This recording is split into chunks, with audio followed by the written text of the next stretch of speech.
السلام علیکم ورحمۃ اللہ وبرکاتہ نحمده ونصلی ونسلم علی رسولہ الکریم وعلی آلہ واصحابہ اجمعین اما بعد فاعوذ باللہ من الشیطان الرجیم بسم اللہ الرحمن الرحیم انا فتحنا لک فتحا مبینا صدق اللہ مولانا العظیم۔ درود شریف پڑھیں، اللہم صلی علی سیدنا مولانا محمد معدن الجود والکرم وآلہ وصحبہ وبارک وسلم۔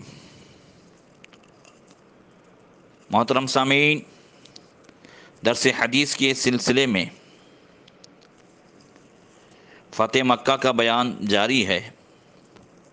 اللہ تبارک و تعالی صحابہ کرام رضوان اللہ تعالی علیہم مجمعین کی عشق رسول و محبت رسول کے صدقے میں ہم سب کو بھی اس کا حصہ و چھینٹا عطا فرمائے۔ گزشتہ کل یہ بیان ہوا تھا کہ مکہ والے بعد میں بہت پچھتائے۔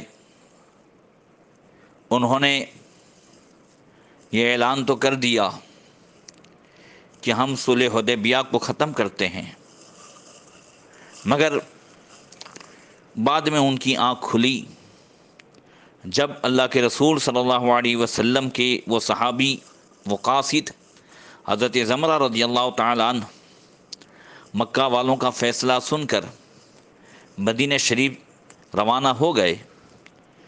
اب انہیں احساس ہوا کہ اس کے نتائج بڑے بھیانک ہوں گے۔ اس وجہ سے انہوں نے مل کر کے ابو سفیان کو تیار کیا کہ وہ مدینہ جائے اور صلح حدیبیہ کو رینیو کرائے، اس کی تجدید کرائے اور اس کی مدت میں بھی اضافہ کرے۔ ابو سفیان بہت تیز سفر کر کے جب مکہ شریف سے مدینہ شریف پہنچے تو ان کو خیال آیا کہ کیوں نہیں میں سب سے پہلے اپنی بیٹی ام حبیبہ کے پاس جاؤں۔ یہ ام المومنین حضرت سیدتنا ام حبیبہ رضی اللہ تعالی عنہا جو حضور نبی کریم صلی اللہ علیہ وسلم کے نکاح میں تھی، اور یہ سن ہجری 8 کا واقعہ ہے جو ابو سفیان پہنچے، اور غالباً سن ہجری 6 میں ام حبیبہ حضور کے نکاح میں آئی۔ جب وہ ان کے گھر گئے اور جیسے ہی بیٹی نے دیکھا کہ باپ آئے ہیں، کہا ابا ٹھہرو۔ آقا کریم صلی اللہ تعالی علیہ وسلم کا جو بستر مبارک بچھا ہوا تھا، ام المومنین ام حبیبہ رضی اللہ تعالی عنہا نے اسے لپیٹ کر الگ رکھ دیا۔ ابو سفیان نے جب یہ منظر دیکھا تو کہا، اے میری بچی، کیا تم نے اس بستر کو میرے لائق نہیں سمجھا، یا مجھے اس قابل نہیں سمجھا کہ میں اس پر بیٹھوں، اس لیے تم نے اسے لپیٹ کر رکھ دیا؟ حضرت ام حبیبہ کا ایمان افروز جواب سنیں، کسی ادنا جھجک کے بغیر حضرت ام حبیبہ نے اپنے باپ کو دو ٹوک جواب دیا کہ یہ بستر اللہ کے پیارے رسول صلی اللہ علیہ وسلم کا ہے، اور تم مشرک ہو اور ناپاک ہو، اس لیے میں نہیں برداشت کر سکتی کہ تم اللہ کے رسول کے پاک بستر پر بیٹھو۔ سبحان اللہ، کیا شانیں ہیں صحابہ کرام، صحابیات، ان سب کے اندر جو ایمان کے جذبات تھے، جو حضرت تاج الشریعہ نے جو پیغام دیا کہ نبی سے ہو جو بیگانہ اسے دل سے جدا کر دے، پدر مادر برادر جان مال سب ان پہ فدا کر دے، جہاں میں عام پیغام شہ احمد رضا کر دے، اور پلٹ کر پیچھے دیکھیں پھر سے تجدید وفا کر دے۔ پیغام احمد رضا کوئی نیا پیغام نہیں ہے، عشق رسول و محبت رسول ہی کا نام ہے۔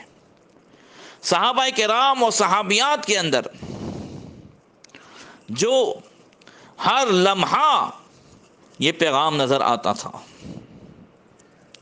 ابو سفیان اپنی بیٹی کا جواب سن کر ہکا بکا رہ گئے۔ اس نے کہا بیٹی، جب سے تم مجھ سے جدا ہوئی ہے تم نے شر کا راستہ اختیار کر لیا ہے۔ ام حبیبہ فرماتی ہیں مجھے شر یعنی برائی نہیں پہنچتی، بلکہ اللہ تعالیٰ نے مجھے اسلام قبول کرنے کی توفیق عطا فرمائی ہے۔ پھر ام حبیبہ نے فرمایا ابا جان، آپ تو قریش کے سردار ہیں اور مکہ کے رئیس ہیں، میں حیران ہوں کہ اتنی دانش و فہم کا مالک ہونے کے باوجود آپ نے اب تک اسلام قبول کیوں نہیں کیا ہے، اور آپ اللہ وحدہ لا شریک کے بجائے اندھے بہرے پتھروں کی پوجا کر رہے ہیں۔ ابو سفیان اپنی بیٹی کے اس رویے سے مایوس ہو کر اٹھ کر چلے گئے۔ وہ نبی کریم صلی اللہ علیہ وسلم کی خدمت میں حاضر ہوئے۔ اس وقت اللہ کے رسول صلی اللہ علیہ وسلم مسجد نبی شریف میں تشریف فرما تھے۔ حاضر ہو کر ابو سفیان نے عرض کی کہ جب صلح حدیبیہ کا معاہدہ طے پایا تھا تو میں غیر حاضر تھا، اب میں اس لیے حاضر ہوا ہوں کہ حضور اس معاہدے کی تجدید فرمائیں اور معاہدے کی مدت بڑھا دیں۔ سرکار نے پوچھا ابو سفیان تم محض اس لیے یہاں آئے ہو؟ انہوں نے کہا جی ہاں۔ اللہ کے رسول نے ارشاد فرمایا کیا تم سے اس معاہدے کی کوئی خلاف ورزی ہوئی ہے؟ اس نے بات ٹالتے ہوئے کہا پناہ بخدا، ہم تو صلح حدیبیہ پر قائم ہیں، نہ ہم اس میں کوئی تغیر چاہتے ہیں، نہ کوئی تبدیلی چاہتے ہیں، اور نہ تبدیلی کے کوئی روادار ہیں۔ ابو سفیان نے دوبارہ اپنی پہلی درخواست کا اعادہ کیا، لیکن نبی کریم صلی اللہ علیہ وسلم نے اس کا کوئی جواب نہیں دیا۔ یہاں سے مایوس ہو کر وہ سیدنا صدیق اکبر رضی اللہ تعالیٰ عنہ کے خدمت میں حاضر ہوئے۔ میں تھوڑا تفصیل سے اس لیے بتانا چاہتا ہوں کہ آپ اندازہ لگائیں کہ صحابہ کرام رضوان اللہ تعالیٰ علیہ مجمعین اپنے آقا کریم صلی اللہ تعالیٰ علیہ وسلم کے کیسے رازداں بھی تھے اور کس طریقے سے وہ حضور پر فدا تھے۔ اندازہ لگائیں، سیدنا صدیق اکبر رضی اللہ تعالیٰ عنہ کے پاس ابو سفیان گئے اور اپنی درخواست پیش کی اور کہا یا تو آپ حضور کی بارگاہ میں ہماری سفارش کریں یا اپنی طرف سے لوگوں کو پناہ دینے کا اعلان کریں۔ سیدنا صدیق اکبر نے جواب دیا میری پناہ اللہ کے رسول کی پناہ کے تابع ہے، جواری فی جواری رسول اللہ صلی اللہ علیہ وسلم، میں الگ سے کوئی پناہ دینے کا حقدار نہیں ہوں۔ سیدنا صدیق اکبر کی بارگاہ سے ناکام ہو کر ابو سفیان حضرت عمر فاروق اعظم کی خدمت میں حاضر ہوئے۔ اسی طرح اپنے آنے کا مقصد پیش کیا۔ حضرت فاروق اعظم کی غیرت ایمانی کا مظاہرہ دیکھیں، آپ نے اپنی غیرت ایمانی کا مظاہرہ کرتے ہوئے ابو سفیان کو دو ٹوک جواب دیا۔ فرمایا تم مجھ سے امید رکھتے ہو کہ میں بارگاہ رسالت میں تمہاری سفارش کروں گا؟ بخدا اگر ایک چونٹی کو بھی تم سے میں جنگ کرتا ہوا دیکھوں تو میں اس چونٹی کی مدد کروں گا۔ کیا ایمانی جذبہ تھا! جو نیا معاہدہ ہمارے اور تمہارے درمیان طے پائے اللہ تعالیٰ اس کو پرانا اور بوسیدہ کر دے، اور جو وعدہ تم سے ٹوٹ چکا ہے اسے اللہ کبھی نہ چھوڑے۔ حضرت فاروق اعظم کے جملے سن کر ابو سفیان برافروختہ ہو گئے اور بولے جزیتا من ذی رحم شرن، خدا اس کے قطع رحمے کی تمہیں سزا دے۔ یہ ان کا اپنا انداز تھا۔ وہاں سے اٹھ کر ابو سفیان حضرت عثمان غنی کے خدمت میں حاضر ہوئے اور کہا کہ رشتے میں آپ میرے قریب ترین رشتہ دار ہیں، مہربانی کر کے کوشش کریں معاہدے کی تجدید بھی ہو جائے اور اس کی مدت بھی بڑھ جائے۔ مجھے یقین ہے کہ اگر آپ اپنے آقا کی خدمت میں ہماری سفارش کریں گے تو حضور بھی اسے رد نہیں کریں گے۔ حضرت عثمان غنی نے وہی جواب دیا جو سیدنا صدیق اکبر کا جواب تھا، جواری فی جواری رسول اللہ صلی اللہ علیہ وسلم، میری پناہ اللہ کے رسول کی پناہ کے تابع ہے، ہم کوئی الگ سے پناہ نہیں دے سکتی۔ وہاں سے اٹھ کر مولا کائنات کی بارگاہ میں حاضر ہوئے۔ غزالشی علی، آپ سب سے زیادہ میرے قریبی رشتہ دار ہیں، میں ایک غرض کے لیے آپ کی خدمت میں حاضر ہوا ہوں، مجھے یقین ہے آپ مجھے مایوس نہیں کریں گے، آپ بارگاہ رسالت میں میری سفارش کریں۔ حضرت مولا کائنات میں فرمایا، ابو سفیان تیرا بھلا ہو، بخدا جب اللہ کے رسول کسی بات کا ارادہ فرما لیتے ہیں تو ہماری یہ مجال نہیں ہوتی کہ ہم اس میں مداخلت کریں۔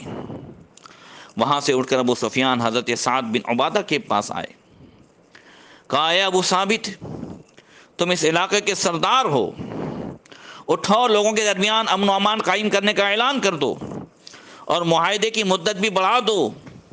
حضرت عبادہ بن ثابت، حضرت سعد بن عبادہ نے وہی جواب دیا جو سیدنا صدیق اکبر کا جواب تھا کہ جواری فی جواری رسول اللہ صلی اللہ علیہ وسلم وما یجر احد علی رسول اللہ، میری پناہ اللہ کے رسول کی پناہ کے تابع ہے اور کسی کی مجال نہیں کہ وہ اللہ کے رسول کے معاملے میں کسی کو پناہ دے سکی۔ اس کے بعد قریش و انصار کی اور جتنے بھی روسات تھے مدینہ طیبہ میں، وہ سب کے پاس گئے اور سب نے وہی جواب دیا جو سیدنا صدیق اکبر کا جواب تھا۔ سب سے مایوس ہو کر وہ خاتون جنت سیدۃ النساء فاطمہ الزہرا رضی اللہ تعالی عنہ کی خدمت میں حاضر ہوا۔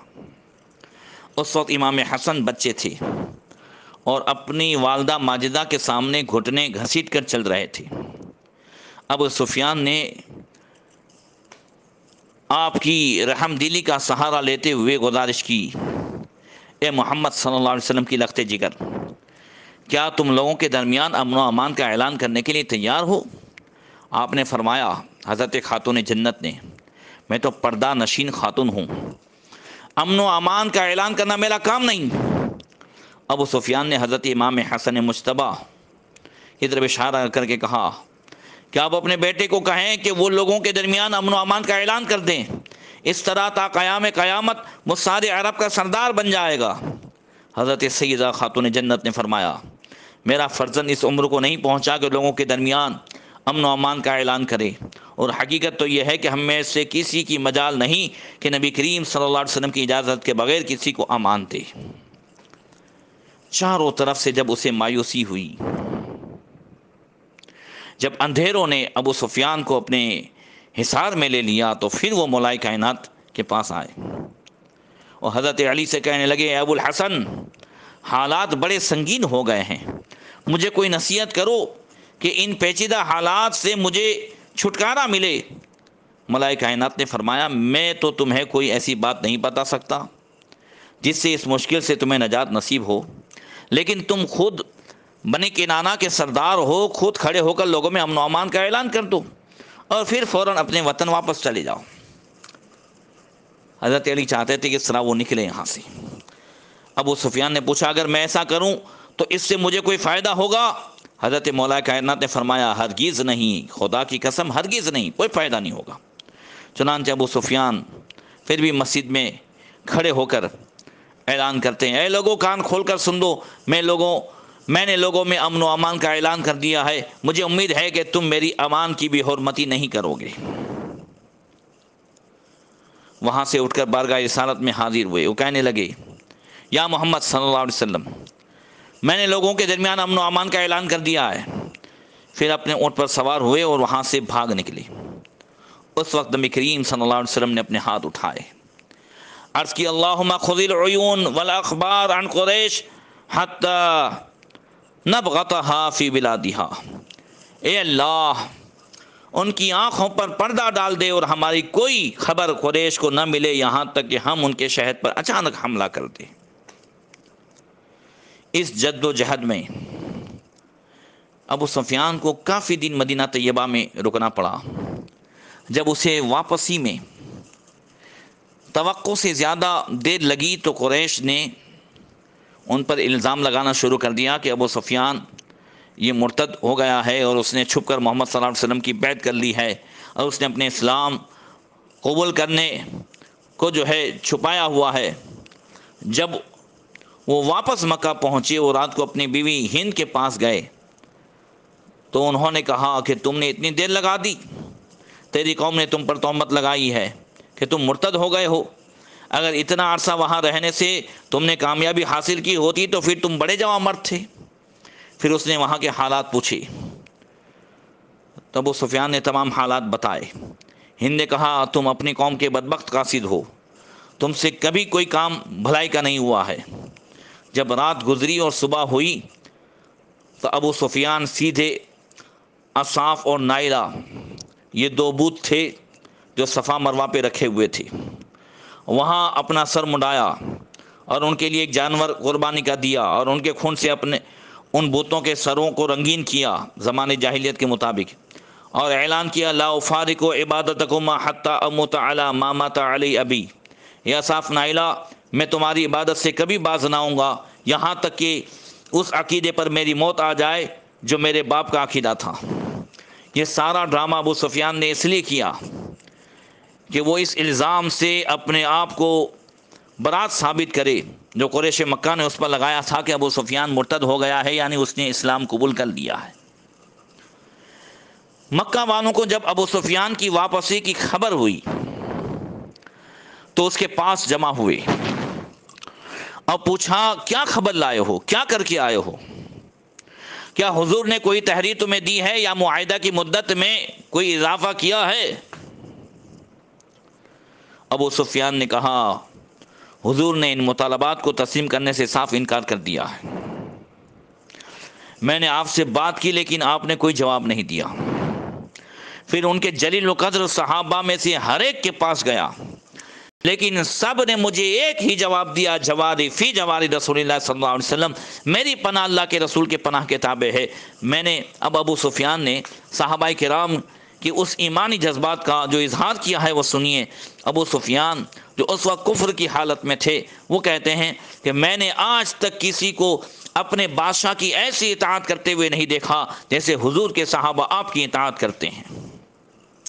محترم سامعین، غور کریں کہ دشمنان اسلام جن نفوس قدسیہ صحابہ کرام کے جذب اطاعت و غلامی کا اعتراف کرنے پر مجبور ہو گئے، آج بہت سارے ایسے اپنے آپ کو مسلمان کہلانے والے بلکہ کچھ سنی کہلانے والے بے عمل جاہل زبان تراز لوگ ان صحابہ کرام پر جو ہے الزام لگاتے ہیں، ان صحابہ کرام کو برا بھلا کہتے ہیں۔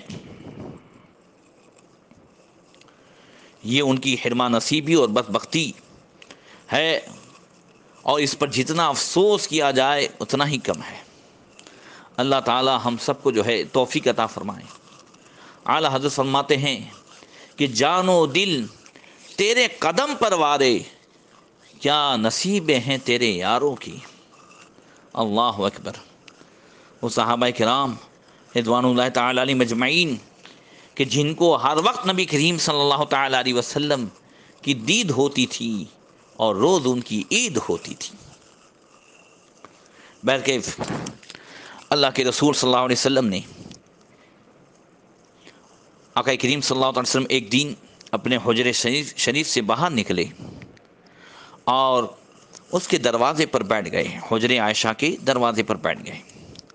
صحابہ کرام کا یہ معمول تھا کہ جب اپنے آقا صلی اللہ علیہ وسلم کو تنہا بیٹھے ہوئے دیکھتے تو دور ہی بیٹھ جاتے، اور نبی کریم صلی اللہ علیہ وسلم جب تک کسی کو خود طلب نہ فرماتے کوئی نزدیک جانے کی ہمت نہ کرتا۔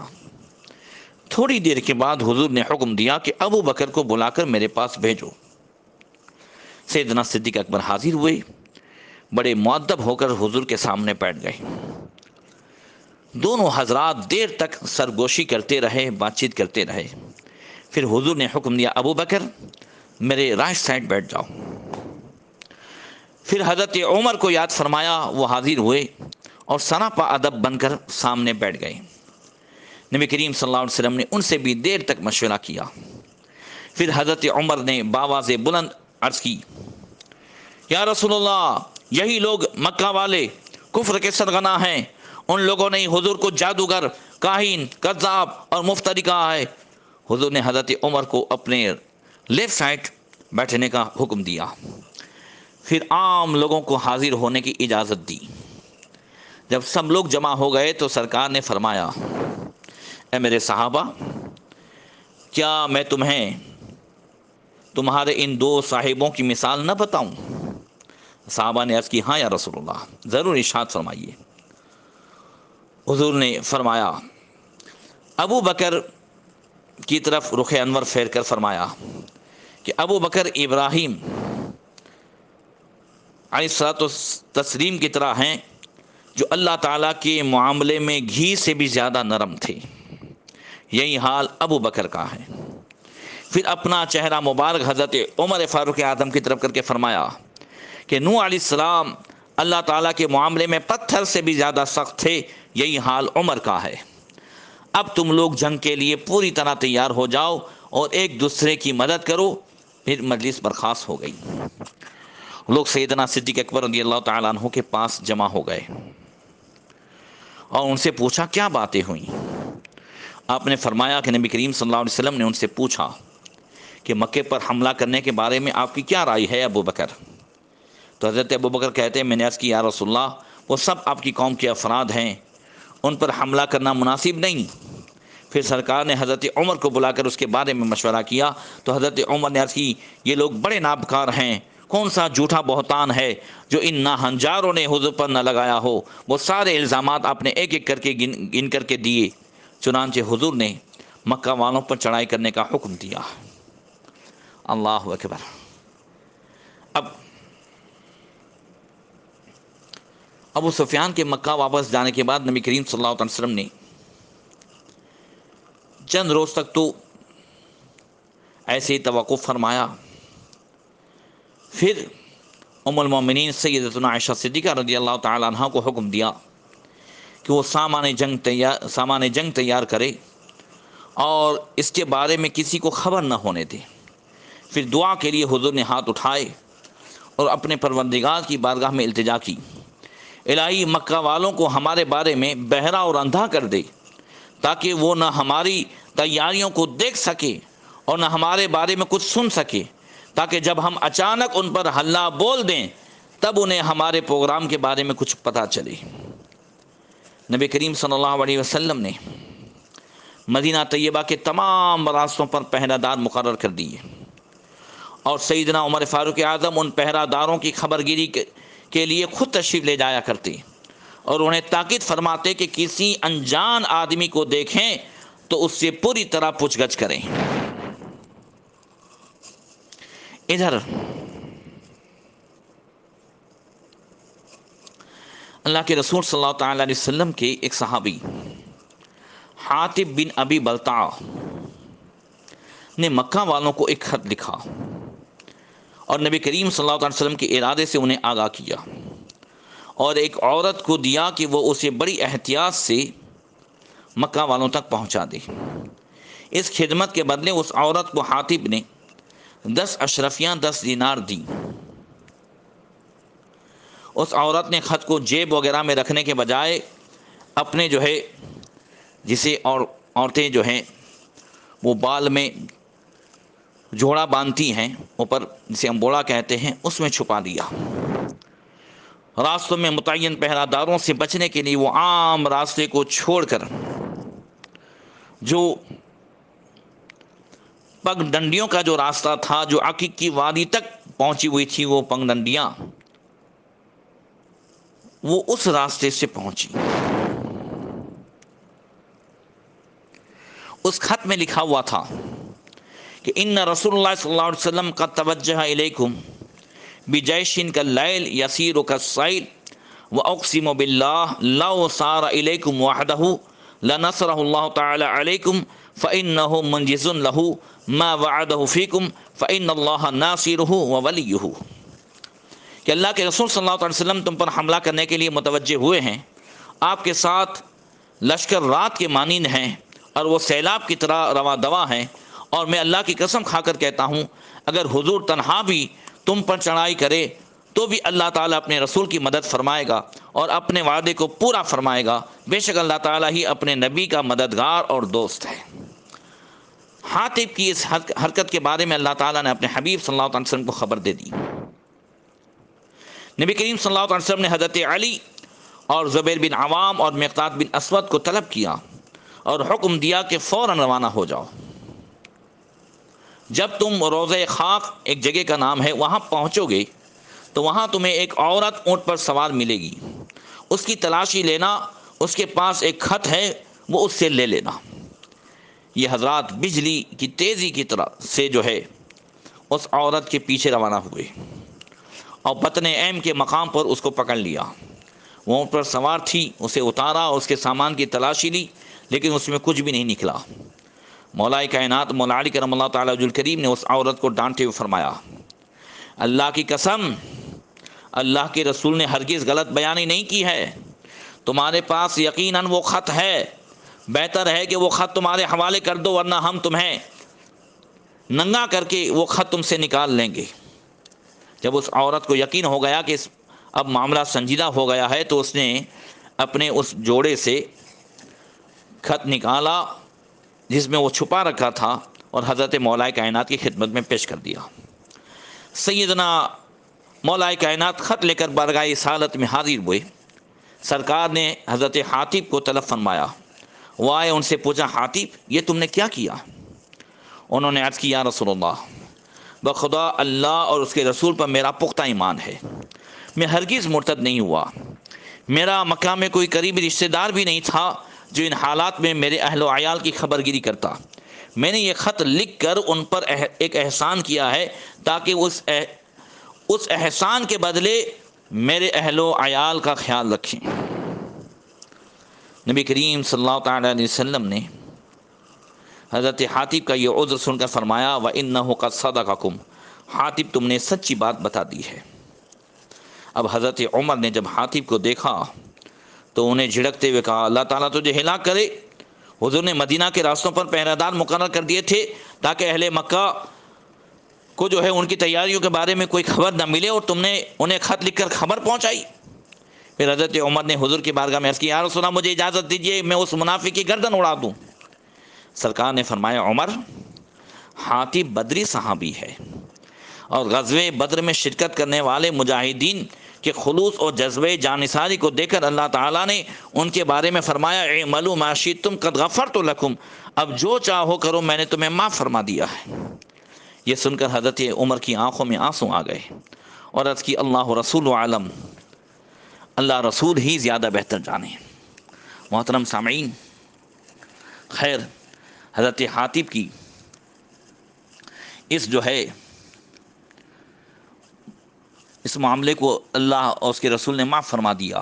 وہ بدری صحابی ہیں اور ہم اس تعلق سے ذرہ برابر کوئی اپنے دل میں نہیں لا سکتے، مگر ساتھ ساتھ یہ بتا دوں کہ اللہ تبارک و تعالیٰ نے سورہ ممتحنہ کی 3 آیتیں اس پر نازل فرمائی کہ یا ایھا الذین آمنوا لا تتخذوا عدوی وعدوکم اولیاء، اے ایمان والو میرے اور اپنے دشمن کو دوست نہ بناؤ۔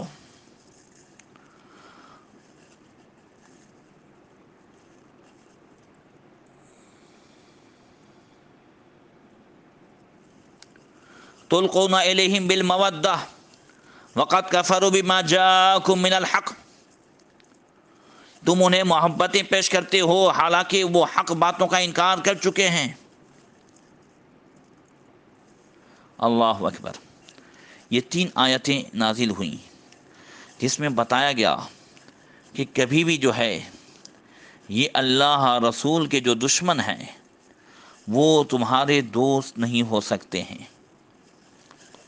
آج بھی ہمیں ان باتوں کا ہمیشہ خیال رکھنا ہے کہ جو اللہ رسول کے دشمن ہیں، جو کفار ہے، ولا اعتبار، وہ کبھی بھی مسلمانوں کے دوست نہیں ہو سکتے ہیں، اور ہم کبھی بھی مسلمانوں کے معاملے میں کفار کے ہاتھ مضبوط نہ کریں، چاہے یہودی ہوں، چاہے عیسائی ہوں، چاہے مشرکین ہوں۔ یہ آپس میں تو دوست ہو سکتے ہیں، الکفرۃ ملت واحدہ کے تحت یہ آپس میں ایک ہو سکتے ہیں، مگر مسلمانوں کے معاملے میں کبھی بھی جو ہے وہ نرم نہیں ہو سکتی۔ اس لیے ہمیں آپس میں، ہم جو مسلمان ہیں، ہم اہل ایمان ہیں، ہم جو ایک عقیدے والے ہیں، جو سنی صحیح العقیدہ ہیں، ہمیں اس تعلق سے کبھی بھی جو ہے کفار کے ہاتھ مضبوط نہیں کرنے چاہیے۔ اللہ تبارک و تعالی ہمیں توفیق عطا فرمائے۔ بہرکیف نبی کریم صلی اللہ تعالی علیہ وسلم نے تیاری فرما دی، اب فتح مکہ کے لیے روانگی ہوئی، اور آگے کیا ہوا انشاءاللہ تبارک و تعالی آئندہ کل بیان ہوگا۔ اللہ تبارک و تعالی صحابہ کرام کے فیضان سے ہم سب کو مالا مال فرمائے۔